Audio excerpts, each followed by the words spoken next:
অর্থ পরিকল্পনা মন্ত্রী জনাব আমির খসরু মাহমুদ চৌধুরী, তাদেরকে ধন্যবাদ জানাই। মাননীয় স্পিকার, বাজেট নিয়ে ইতিমধ্যেই মাননীয় সদস্যবৃন্দ আলোচনা করছেন, আরো করবেন, এবং অনেক গুরুত্বপূর্ণ প্রসঙ্গ উত্থাপিত হয়েছে। এই বাজেট প্রক্রিয়ার সাথে আমিও কিছুটা যুক্ত থাকার কারণে কয়েকটি বিষয়ে কথা বলতে চাই। যেসব প্রসঙ্গ উঠেছে তার মধ্যে সবার আগে যে প্রসঙ্গটি বারবার উঠেছে, যেটা একটা বড় বাজেট এবং এর অর্থায়ন কোথা থেকে হবে। আমার বক্তব্য একটু ভিন্ন।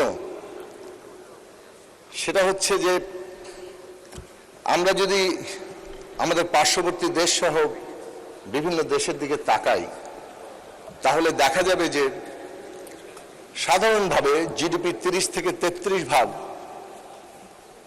বাজেট প্রণীত হয়। সেই তুলনায় বাংলাদেশে এখন বাজেট হয়েছে 13.5% মতো। যদি বাংলাদেশের জনসংখ্যার হিসেব আমরা করি এবং আমরা যে বাংলাদেশকে যেখানে নিতে চাই সেই জায়গার বিবেচনা করি, তাহলে আসলে সেই বাজেট বরং আকারে ছোট বাজেটই। কিন্তু বাজেটের আকার, বাজেট ভালো না মন্দ, এই সব কিছু তো আসলে একটা প্রেক্ষাপটের সাথে যুক্ত। স্থান, কাল, পাত্র নির্বিশেষে তো কোনো ভালো মন্দ হয় না, কনটেক্সটের উপরই সবকিছু নির্ধারিত হয়। আমরা কোন কনটেক্সটে দাঁড়িয়ে আছি? আমরা উত্তরাধিকার সূত্রে পেয়েছি একটা ধ্বংসপ্রাপ্ত এবং একটা ভঙ্গুর অর্থনীতি। অনেকগুলো ক্ষেত্রে অর্থনীতির, ব্যাংকিং এবং আর্থিক খাত সহ ধ্বংস করে দেওয়া হয়েছে।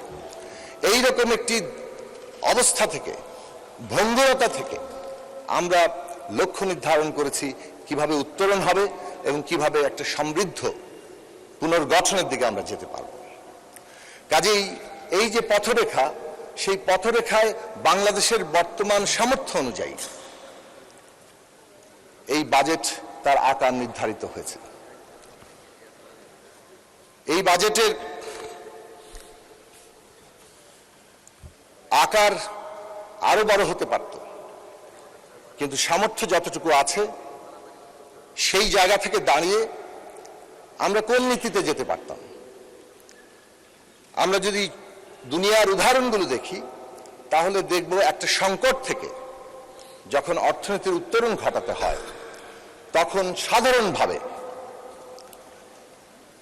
একটা এক্সপ্যানশনারি, অর্থাৎ একটা প্রসারণশীল বাজেটই সেই কাজটা সমাধান করেছে। ইতিহাসের দিকে তাকালে, বিভিন্ন দেশের দিকে তাকালে এটাই আমাদের সামনে প্রধানভাবে সামনে আসবে। কাজেই আমরা একটা রক্ষণশীল বা সংকোচনমূলক বাজেটের চিন্তা করিনি। রাজনৈতিক সরকার হিসেবে এই বাজেট একটা প্রসারণশীল বাজেট হিসেবে সামনে এসেছে, কিন্তু বাস্তবতার সাথে সঙ্গতি রেখে, অর্থাৎ বিদ্যমান বাস্তবতায় সামঞ্জস্যপূর্ণভাবে যে বাজেট দেওয়া সম্ভব ছিল সেই বাজেটই এখানে প্রণয়ন করা হয়েছে। এবং 9,37,000 কোটি টাকার বাজেট, এটা সবচেয়ে যুক্তিসঙ্গত বাস্তব বাজেট হিসেবে এবং আমাদের যে সমৃদ্ধ পুনর্গঠনের লক্ষ্য তার সাথে সঙ্গতিপূর্ণভাবে এখানে দাঁড়িয়েছে।